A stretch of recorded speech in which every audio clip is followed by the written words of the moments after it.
Before we start, I'd like to say a few words about the devastating wildfires that are scorching Texas Panhandle and northwest Oklahoma.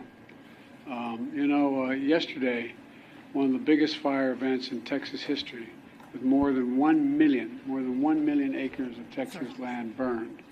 From the start, I directed my team to do everything possible to help protect the people in the communities threatened by these fires. In response to specific requests made from the state, we already have more than 500 federal personnel here working on fire suppression. That includes the deployment of 100 federal firefighters and more on the way, as well as dozens of additional fire engines, air tankers, small planes, helicopters to help fight the flames. And FEMA has already guaranteed that Texas and Oklahoma will be reimbursed for the cost of keeping folks safe. And we're grateful for the brave first responders risking their lives to save others. And we urge folks to listen to the warnings from the local officials, listen to them. I've flown over a lot of these wildfires since I've been president. Matter of fact, I've been a helicopter in the west and the southwest and northwest, flown over more land burned to the ground, all the vegetation gone, than the entire state of Maryland in square footage. The idea there's no such thing as climate change, I love that, man. I love some of my Neanderthal friends who still think there's no climate change.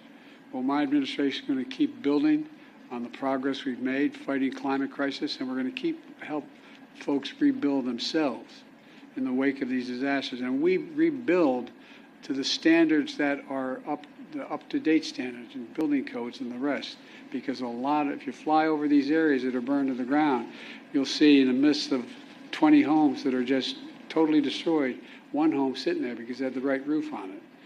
And anyway, since I took office, FEMA's provided Texas alone over $13 billion in 3 years in disaster relief after fires and winter storms across the state. And when disasters strike, there's no red state or blue state where I come from. They're just communities and families looking for help. So we're standing with everyone affected by these wildfires. We're going to continue to help you respond and recover. Thanks for watching. Stay updated about breaking news and top stories on the NBC News app or follow us on social media.